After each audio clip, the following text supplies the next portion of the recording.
express show nyina kutangira yo mugenzi wanje yabasa kuba natwegita haga majingo kurebuka ngo twabasa kuba ntukuretera ibikotsya kandi nebinuzire ensegwire nshaze bantumwe konkanye nakubatangira kandi no kubasimba kutambura mitekorwa mu kutandaka mpaka naga majingo abindi nibabhinga namamu rubona takaba mu ferisuti abantu bita ferisuti bible nkwabe nagira mwentu bagumana mapinga bamba pinga itentongera yo kugumana twereza ibikotsya zazitera mushanju ziti butosh natwetera amakuru agahensi ya hero ningo munsi gukorwa munsi za hero dakika 12 izare nko mushaha umushanju gwihangwe omuhereza nde Easydee Omwishikatwa karuhanga igambirine wenyini eri joba tuine bikosya Israel ikakatimba yake timbira Israel ya hakurentaro Israel hati ekateka umukono omhega ekumangu naza kushanga mu ijuru yakasenda ryonka ikiro mu rwongoto ningasho mu rwajumba wajibabura Israel ne korentaro omahanga gajetorire obwiro bwinji tukaba turi blinded ningashi tukaba ntureba side emwe tumizibwe tukureba Ukraine na Russia Ukraine na Russia mwene katayire mu Israel omukutera Gaza chabe kindi kandi hatembera zashoba erijo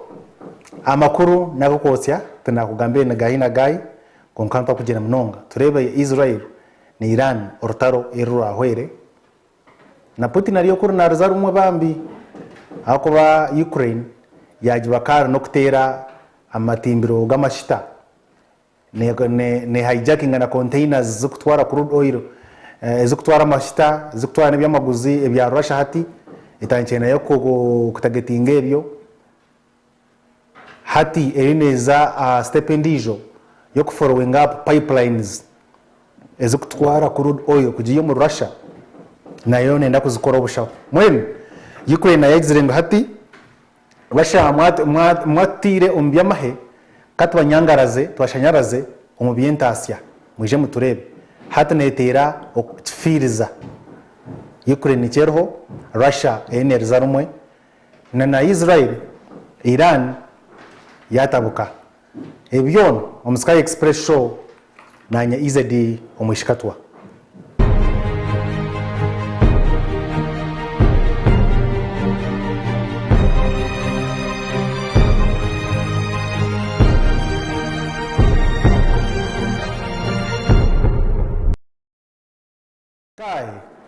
express show nyenda kutangira iwe mugenzi wanje yabasa gumani to mpaka naga majingo twine yabasa kutahamu wabotaruho niwe bare kwisha kandi ni wayo nafuna chamushana no question chamani kureba kangu nenda kumanya ngabutosha ni mjanta Sky Express show nayo mutano kutana naha zindi show ezimo kubano mureba ezikwatagine nenshongezi Sky Express show ntwatu ine kumanyisa kandi tukakucengesa obuturu kwegesa kandi tukugenda deep tukumanyisa tukagenda abinji nibiza kumanyisa Israel yatera Iran chikompara bana bagenda agenda misho konka Sky Express tuino kwegesa okacenga kandi tukakutimbira mpaka inshonga tukazitimba kurugaha izikutandikira kandi tukakorekana izikugendera niwe ngo umuntu munyabwenge oreba ensi yawo kwetorora nkakugira nti uri Sky Express nyange masango noenda kuba mumanyi munonga kandi umumanyi nariyo munyabwenge mweno kumanya butosha kuba intandikiro iyo bwenge hati mumwena muri abanyabwenge Israel kandi ankeneshonga za Israel kwasre ahansi nayiguru Israel kuiha October 7th okuikomebera mushanju byo mwako gwahwire abagaza bagirumba Israel ekagireta it's okay Israel kama maze kujurumba yagarra murro ya counteringa mwen ya tandiko orutaro na naba Gaza mpaka neheji chize hata misho gitu gona gabe gariar Gaza na Israel batakwenda kuhendera orutaro. Israel wabe ari mu rutaro na ihanga ya Palestine mu Gaza Strip iyo ebetakurekeraho hakure intaro kuyakare na kare Israel eturo mu ntaro zayo na Palestine konka mporo mu chama barukwetera ntukimanya konka bakwetera mpora kwa kurija ataka ya ko 12 mushanje yakikawo Israel kahindro mu nkora yakitwara kukirangira international mu nsi yona kumanya ngo hatu bazo mu rutaro kandi hiri bukize omuryewe etuyenerwana n'abahekera baba Hezbollah abakushanga mu ihanga ya Lebanon bakwetera Israel okuboguza mu rutaro na Gaza kutera abanyagaza tikigire misi kugumanetera omunsi ezindi omwe mahanga gandi ekwita yabahekera abo kugiteganisa. For example etuyenezo mu Lebanon netera mukahura buri ijo mukamuri Sky Express hano ombagambira bwegenda Beirut n'ekibuga kikuru ekya Lebanon ebwegenda katera Muhammad owabe na yebembera ayabare second in command waba Hamas kamwitiro mu Beirut haza yarenzemo nabandi mwana mu Lebanon abayicara Hezbollah abatuyembarwa nabo omumatembaho bajangu to kwiza kwatera mu ihanga rito Lebanon tukakureka. Israel terakomeraho yagenda yarenze nkarorwiji yatera mu Syria munayita bahekera. Israel tiyakomaho iwe no wakubori mu Jordan ori mu hekera na kikuno tegasa Israel ne kurumbayo ekufutera. Israel tiyakomaho mu Iraq yaguma yataba hekera abakataiba nawe kubareba. Israel tiyakomaho mu Yemen ebenetagetinga abahuthi mu Yemen hansi hariyo abahekera bakweta abahuthi abahinduire kindi mwen Israel rubere rihanga rukwata kandi rugumandutero kuna noko ahakutanaho norutaro rwa Israel na Ukraine norabo Israel na Ukraine bakagumana betera babiri buso bwa ntama omunyankore buso bwa ntama no bumanya entama zonzo rwana buso mweni ko kuba hibachi hire buso bwa ntama kwemera hari na yenkemera hantu tukereba tukija tukehonda entama nikozo kurwana mweni hibachi hirire ngo buso bwa ntama mwana mwetera tarabuja ngo bunakweshereka apana zihange no guna wazihange engabo gikwata nano wagikwati mwetere ebyo nabikiryaho abahekera bona baketorora camping against Israel bagikombanting tuyina bahekera abahuzo muri Yemen hansi bakashanyaraza byentambura byo bushobozi ahamizi omugarafa aba Aden na Red Sea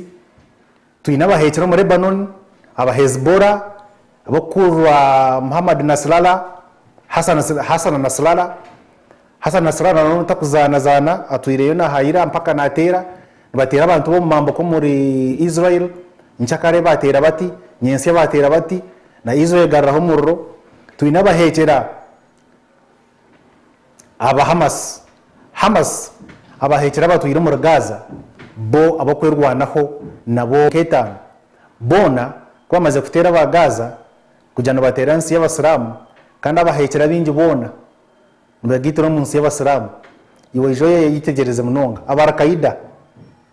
bana rukararabo ba ISIS mwemba aba Hezbollah aba Houthi aba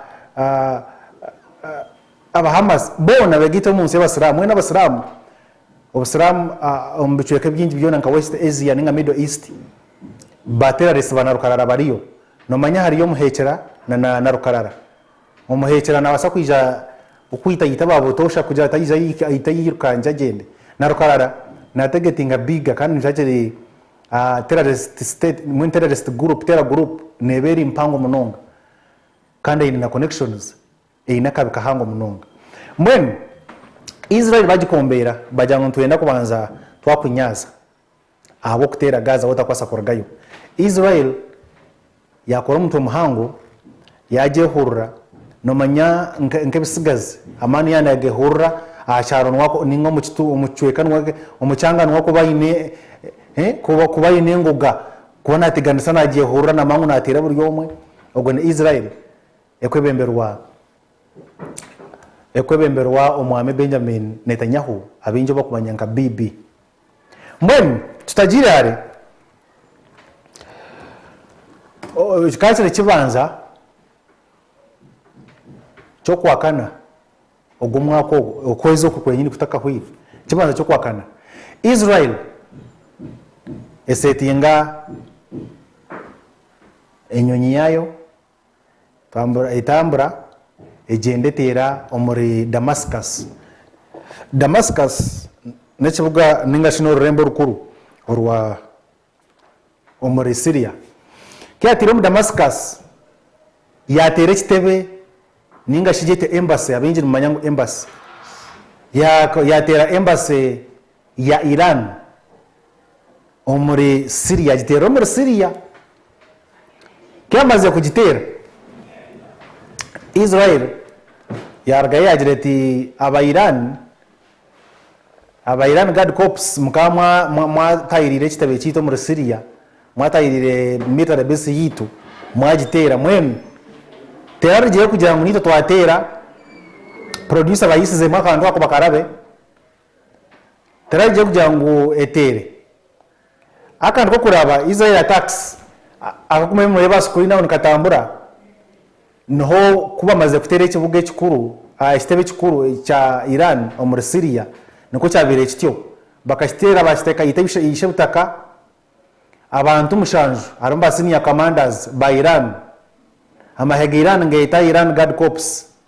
IRGC so kubaferema abantu mushanju Iran ekwebemberwa omuharabate atakuzana zana Khamenei yarahira atumu kwasa kutera Iran mukagenda kitashashuruirwe eshazaho Iran yahaya ngunite ko kwija kushandaza Israel ndo kugitera mwakutugambira kebene haya ihangari y'Abongereza German na Bufaransa baita foreign minister wabo bajangu Iran murakore byo namubikore mutagira enshobe murakora ya dragging America orutaro mwa dragging America mbako batera kandi mukimangu nitatura allies ba America ntujishajika he kurwana nitenturwana ahabwa NATO hakuba NATO principle yonegira ngo one attack on one state is an attack on all states in NATO mwenchi kumanisa ngo watera America yate bantiri amahanga gona gumuri NATO ngargayo ejo niyo principle ya NATO mwene chimana akore muchikore konka mutazankahi mutadragging Putin kurabira bamabudiya foreign minister wa Russia yayegama wire kugambira bira nabo bachikore konka batareta America mu rutaroro tukikore mutera Israel ko munagitere mutaza kurete bindi hat Israel yate Iran yate ko mutwe okuteka umutwe bano mukumanya Iran kyamaze kuteka umutwe nakikora ntiki kureba ngo natera Israel batankwiseho yabanza kuteka no kubanza kuneutralizinga America kugira ngo ebanza GH haji America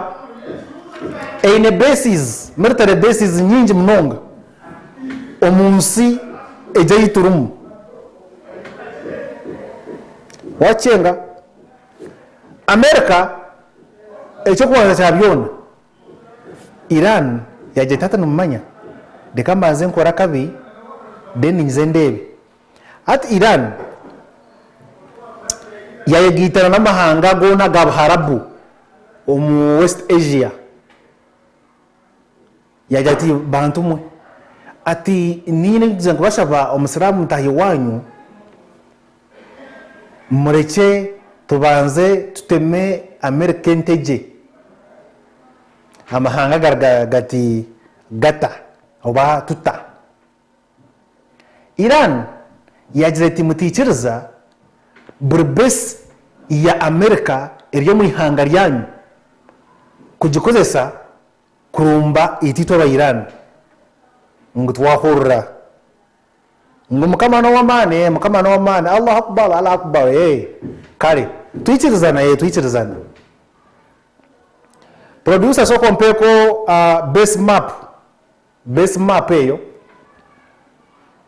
base map je netaga ku screen hati ngenda kwise kugira ngo America yonka gambara kare buri mwini yone nenda hii buri hanga eteke military base akakodio ka America kuteka yo base omahanga ginji ningo kugira ngo at any time yani nda kurumba cyeka cyona kukitera itaza kweko renye kuziya America flying into airspace y'abantu bandi then kujya kuzo mahanga yawe za kutwara buye bwinje pana America nene nde kwika mu ngokora yakwika mu baraza ebeni yaguma kugira ngo at any time wareta ekintu cyona cyo bugwagwa yani nda kushantabaza nerabira umahanga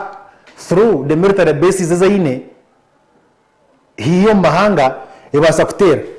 nyina kuisa kugira ngo omurtake for example murtake hati ngo kutera Iran kamanza yakireba ni mahanga ki agamperire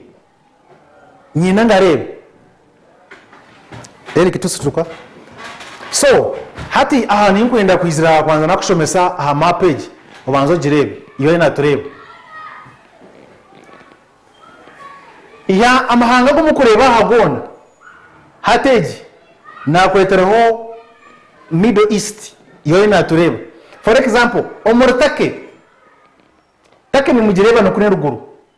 America inayo base hateze numbers za serikali ninga mahe agubine omuri omahanga konka buri kureba buri hanga yo na risongereho njye manisa ngo America inayo military base abo kuba tina okuya kugira abasirikare kandi tine base for example now tutanikira omurtake take inayo amaheru 10 ejeji gundi ejeji research eji ni as per last year enkumi babirneshatu omuhendo gukubara konkanyawe emphasis yanje erijo things akugera amuhendo gwamahe aho kubana guhinduka boyase yawira nabongerayo ninga nibihayo hati base yerijo mu sky space neha ninyenda kushomesa na no koreka America bases zaine on Middle East military bases main bases zamahe zaine on Middle East izeko wasakoza at any time kurumbi hangaria jiteganisa echo ko banza ntake take yo kurebera ne yatana na Iran omatemba niyo kweta nka northwest ya Iran nenywana na yetake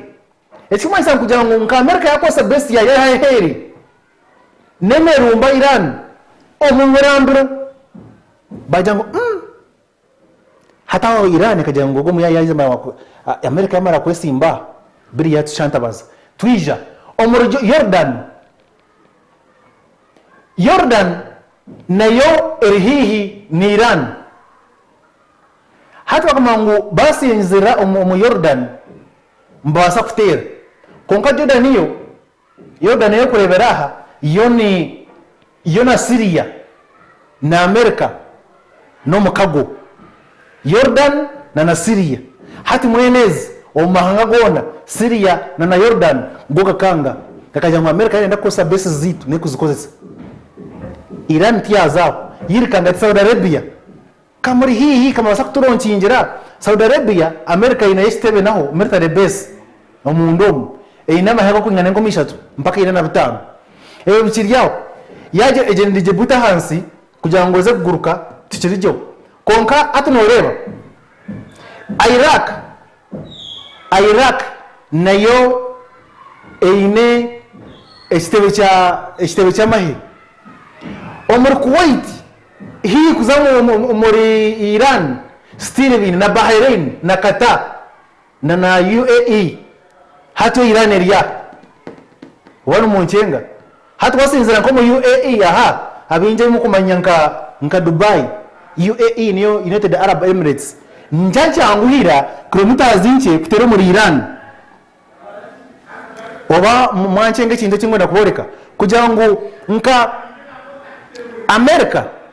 yo niwasa kufutera burinje liyona mbon ebikiryawo kuba mazire kugamara amahanga ga Saudi Arabia, Qatar, Bahrain, Kuwait na Oman, UAE gona mahangaga na Buturuki niyo take gona gakanga gagambira America ngutu twakwikiriza kukosa military base yawe iryo mihanga gitu kutera Iran wachikora no wahenda mateka against yona international law no wore accountable kandi tukubingo mihanga gitu America babanza bagitementeje hati ya kubenera umbe speed omulitake ni hii ni Iran, UAE hii ni Iran, Iraq hii ni Iran, Kuwait Iran wachireba hati babanza bagitementeje America yaravayizinga yarangira eti nyowenka America tinza kubacking up Israel kutera Iran chazao hati program ninga shi plan endijo ya kuratsereho nemwe Iran cheko yasizeho yakwata yahamba emeri yakwasire yahamba emeri yahamba emeri ya Portugal mwen yo ebeinaho bendera Portugal konkeje emeri ebene beta MC areas ebene kwatagana na Israel mwene beneza muri Israel na Portugal na America konka byamaguzi nibya Israel ne kozisa hati ejeji Eric ngena kudamunyimirire so ejeji bakashanga Gulf of Hamas mwene kanchi kushobore tukurebana producer mpako Hamas mapeyo so good hati eki yakozere Iran omukwenda kushanyaraza Israel yakwata yabanza ensi yona eretegerize Iran neza kukora sawoki omukurumba Israel eki yakozere yakwata yahambe marriage ebintu twari byamaguzi yagishanga Gulf of Hamas yagihindura yagitwara ompaje mu Gulf region nosa kumbuza aseji kwiseta hata hani hitkwizira Gulf omuremi robushubuzi kartu jeta straight ninjano wa straight of Hamas hati ejemere kurebera ebenergo muri UAE mwajireba UAE neji omuri imwe mukota nka Dubai kare mu mihanga kare ihanga mbari yeta UAE Dubai no rembo omuri UAE iwata kuchimanya tubuja ngo bimwe nakimanya hinako wata kuchimanya mwen ebenergo mu UAE kusimbra kuija kara mu Persian Gulf then kuraba a Strait of Hamas ninga Gulf of Hamas mwen kabaka linka akachweka straight ningo kwa amparo nko mwaro konka agamahanga ngagine ngaka closest mparo nkatano yo kuraba ho miza bwa yagenga mingi mwen ngako kwa maketa ngoko akorera nga Babel Almandai straight abahuzi iba tejire mer zona ezikuzo mu Red Sea mwen hati ejeji ni ayini nka Babel Almandai straight at Strait of Hormuz emeri ebene simbura kurwa mu UAE kuraba ekagenda karaba mu Gulf of Oman ekaraba ekazo muri India rukunu na yatana Pakistan yena tureba ejeji ni Pakistan so hatemeri baba Iran ejini Iran okuna niyo nimboreka amahanga kugwa kubasa kuza kwerumba katano ujireba military base America ino military base njanjanguhira kuguruka ikatere muri Iran ejiyoneji ni Iran Afghanistan America ine base obwati ya ejigagayo this year last year Pakistan ineyo base na enda nerugaha netera hanso muri Iran. Iraq America ina nerugaha netera muri Iran. Syria Iran negumiza mwete embete kusala natake kuria. Syria na wae meramba tera. Saudi Arabia no jireba mbaguruka za Oman hasi mwen hata kama hangaga njoko ya Iran yo ebanduze yaga neutralizing ya jati nyabara mwa Saudi Arabia America yaweza kusinzira etere ni hii etkata kama leo samba taivitu America yaweza kusinzira etere ni hii UAE America yaweza kusinzira ine besa nejitere mbwen twakora tuta hati jemeri Iran yamara kumanyango ya neutralizinga agama hanga gona Gaza omukwikirizana okwanga America kosa base za mahanga gawo kujitera hati ekibenchikwata Iran yakora obwongo bokjango ebanze ekore yakantu akarasamaze wachireba out of nowhere emeri ya MS Aries bajitanjiraha erikuraba abenergaha erikuzomora India hata atajichize kuraba Strait of Hormuz kemaze kujiya yabara kujikwata ngututwendo rabe yajihamba yayetindra hatindra kose yanozamu tugarchoko mwene jihiraha ebeneje najikwatara Strait of Hormuz emukora ka radar kejihira ya jitwara mpako Persian Gulf emeri yajihambira Persian Gulf hii nayo yajisembeza kunu kandi tureba ko muhize kuba yagiriza kunu hati jemeri ebeineho aba India 17 aba Hindi 17 na nabandi bantu ayo bajuruho mwem ebyo nanyenda koreka America okweri kweko baza kugenda hati kemazire kwate meri amahanga gona gajango Iran ni Irani mwena tena nende koso obukodio bw'abahudhi bahekera kutanga kuhamba mato konka Iran ekitu beta kumanya no kugira ngo ekyecho kibekeriyo cyo kinga misho titekateke ngo Iran hati yabuko yarumbe yagenda kuza kuhamba ki yagenda kuza kuhamba amato naki kutube turyaho nyaburamwe kutube turyaho Iran omuchiro tukishesha nyomwazyo Iran cyekozere bantu mwe Iran ejenzire yaronchinga drones 15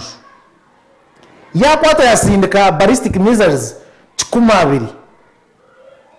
yakwata yasindika cruise missiles 30 abinji tumutana cruise na ballistic cruise zo zaba hansi mwen nabasindika zirabanka hansi na Nancy izo kusindika missiles zezo kandi ballistic zo nezikugendera mu mwanya bakajironkinga kagenda ka droppinga enyonyi zikatera hati drones 15 Israel bajikwise etetekatechire for example producer so kompa ku map eyo attack map so ninjana mujireba hati yera turaba Sky TV turuho koreka buri chumwe tinza kumanyisa ngagenda ntakorebire mwem Iran erombere omiringo 3 echo kubanza erombise drones 15 omukusinga 15 nene chema yangu yasinka nyingi akwaza kusindika 5 umwako zitera Israel ina interceptors nyingi na nobukugu bwa air defense mwene sindika nyingi mutera honje ezindi zibanojore ejo yazao yakwata yasindika ballistic missiles 12 na cruise missiles 30 zora hano zihona hati nikoko Iran okwerumbire hati banduza yamanya eje ni Iran kurwo ku Tehran n'ekivuga ekikuru ninga n'orurembo rukuru rwa Iran hati esinzirire kunu yasindika eyo kubanza attack erabire omra Iraq northern Iraq imwe mukota Iraq erabire northern Iraq yaraba airspace ndijo ya Syria mpaka omuri Israel endijo yajirabya in the center airspace ya Iraq yaraba mu southern Syria kutera ezindi kuchira na munonga ezi barabize in the western zibe ziri cruise missiles nizo barabize hansa yaraba mu southern Iraq yagenda yasara mu Saudi Arabia yasara no mu Jordan kuterum hati nkaranga kwa tunga kuyamba abantu no manya America yetu yanechondoza ni manyango in case Iran kia kuza kutera Israel ni basokora bankankai America Israel ehita kumanya America yegita ho Bungereza na Ufaransa Israel ehita kumanya ba activating a military bases zayo omuri Jordan na Syria Jordan ngament Jordan na Syria namahanga gaganjire agazemire okushaba kwa Iran kugira ngo batikiriza America kosa bases ezri omahanga gabo Jordan America interceptors zayo and air defense system na nomura Syria kizizire aha babandize kuzinterceptinga omuri Jordan na Syria munere mama yangu ari muri Syria bemba mango ezije hati nizo zonka batakumangwa abene yaza mu Jordan ezwezi yo mu Jordan nazo ba combatinga in the central and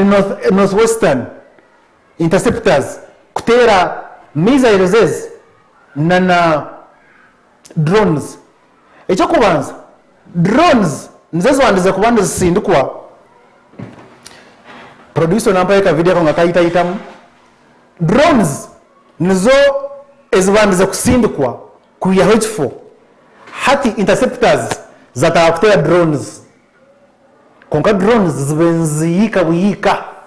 ninyana muzireba ezo ana drones ezibembatera abo managa 3 layered and air defense system ya Israel yabasa kuba nez combatinga netereze mwe umuriyebyo Israel Iran yemera kurga umuri Tehran yaronchinga ballistic missiles na cruise missiles hata chiyomba tera mba interceptinga drones hatiza missiles cruise na ballistic ones aha umuri Israel kwaje kuza kuchimanya bemba batirwe muku nka hantu hache kugira ngo Israel nayo eberi on standby etekatechire urumba rwa Iran yagize kwerwanaho yakosenya mizayo fighter jets kukombatinga missiles na mnonga wakavide ko mwakareba uko benetera missiles nebenezitera zosya izugano mahande zosya Israel ebase kufuna unko buhanguzi hobuke akwa 99% ya missiles basindikire babase kono bazitera omukugamba kwa Israel shoulder report ezire ngo ititwe twabasa kumanaging kutera drones cinana konka drones cinana drones 16 inyamu nyine drones ndezi koza sigara cyendezo ezimwe baziterire muri Lebanon na Syria amahega Bungereza America na Ufaransa konka ezinde ziraberemu zibase konzitera Israel yayeseho missiles mukaga konka missiles mukaga America na Bungereza na Ufaransa boto batuhire muhendo gwabo nizinga zizo kosya drone zinga zizo kutera aho kuba twakaenda bamanyengo bari mu rutaro kuyamba wa Israel twakasa kushoza report hata Israel nashoza reporta yebose kutera konka nyinda kuhamiza kugira ngo drones zimwe zibe successful, missiles zimwe zaba successful, zaba sakwanzitera Israel baza kugira ama tukore iki konka Iran yabatire kisumagiza oku nuko barumbere Israel, Iran nuko barumbere Israel ekagitera kagikora kubi deba kwesincha drones nibwo makuraga. The Iranian attack began at midnight.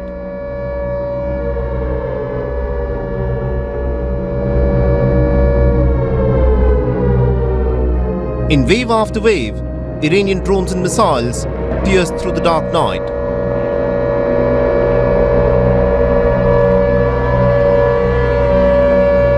The airspace over Iraq, Jordan, Syria, Lebanon and Israel were shut down and all flights diverted. Israel's Prime Minister Netanyahu put out a video message that this was a scenario for which Israel had been preparing for. Citizens of Israel, in recent years, and especially in recent weeks, Israel has been preparing for a direct attack by Iran. Our defensive systems are deployed. We are ready for any scenario, both defensively and offensively. The state of Israel is strong. The IDF is strong. The public is strong. And soon enough, in city after Israeli city, sirens began to wave.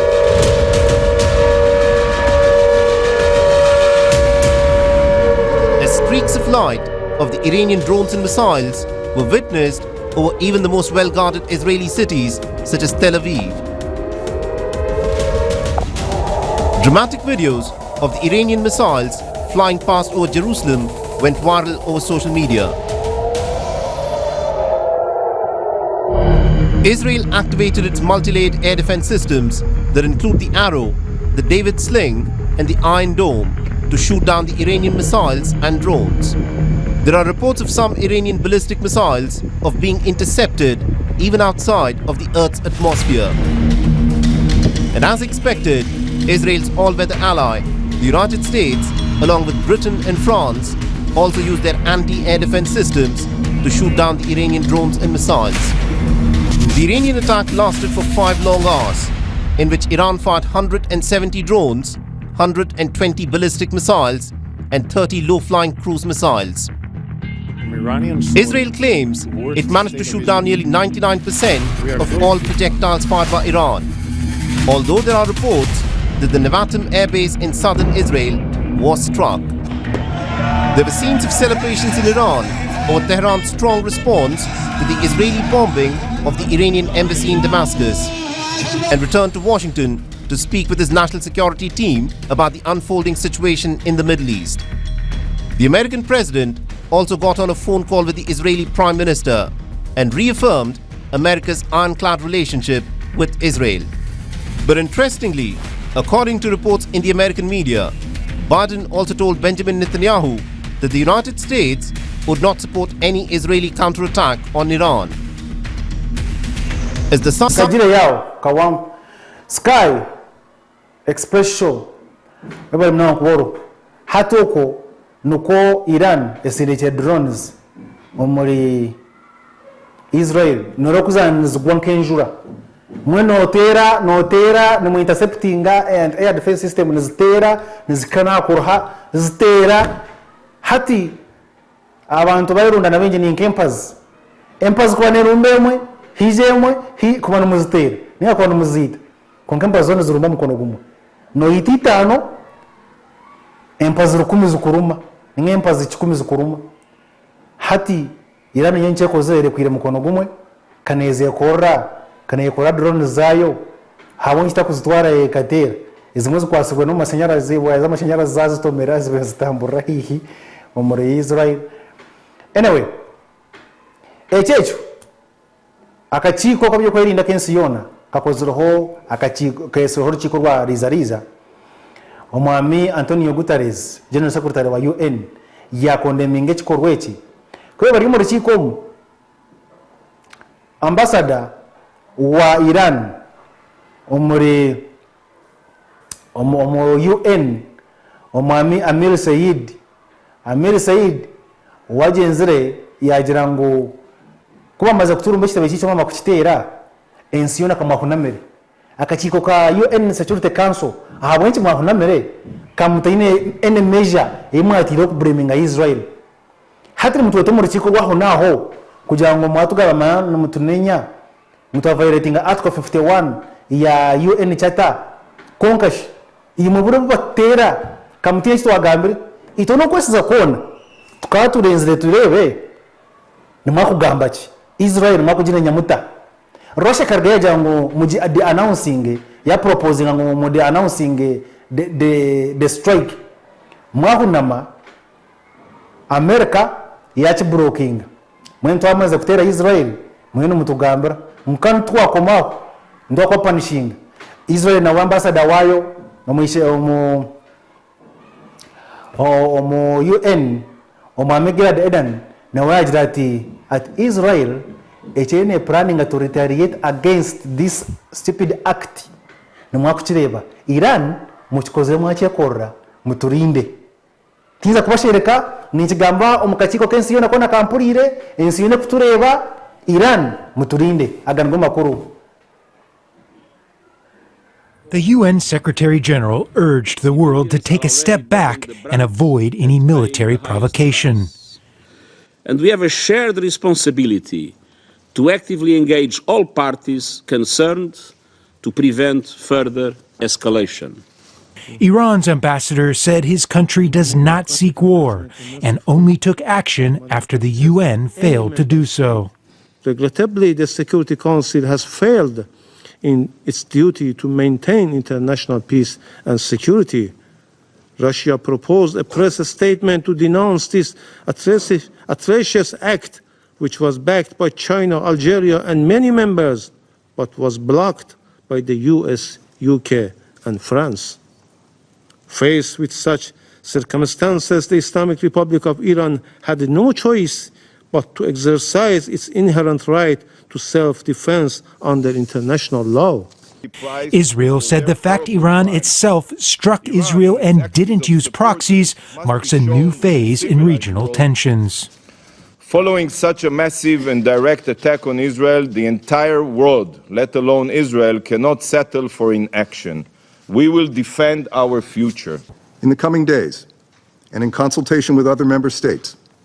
the United States will explore additional measures to hold Iran accountable here at the United Nations. More immediately, the Security Council must unequivocally condemn Iran's aggressive actions and call for Iran and its partners and proxies to cease their attacks. Russia reminded the Council that the US, France, and UK all failed to condemn Israel's attack on the Iranian consulate in Syria, a blatant violation of international law, but now want to condemn Iran for its response. Today in the Security Council, we're witnessing a display of hypocrisy and double standards, which is almost embarrassing to watch. The UN Secretary General urged the world to Sky Express Show webera munonga byabere biginji bya Israel na Iran erijoba konka bujang management ne kasharamwe atwesha hemwe akashana kache management mutwongereyo akashana kache shana management ize teka ho program rwa mukaga ngumeze mu mbamarre bya wiki yon mbwen eshaha zawayo echikwata lunch time rukwe show dona kabza na ize boy king makwa baliamba batera omuziki no munyumirwa nyenda kwisia akantu kachaka tarekeka Iran according to omugachiremanya against yona ne kwata 14 omunsi yona kandi Israel ne kwata 17 ninjana mureba barrier rated Iran ne chiza ho according to the global fire ranking ne chiza ho kache onre mahangashatu konkrete tuchikore misakwetwara hakuba Israel ine technology takarebukaga ombirwano sobyayo mwen nyesya otarga Sky Express Show niza kuba ni compare injira Israel na Iran erijona nyako compare injira bwire bwatkwata ndi Easydee Omwishikatwa karanga igambiri ne wenyini omwana wabakama obusinge obwamurema rurema karema bugume nimwe.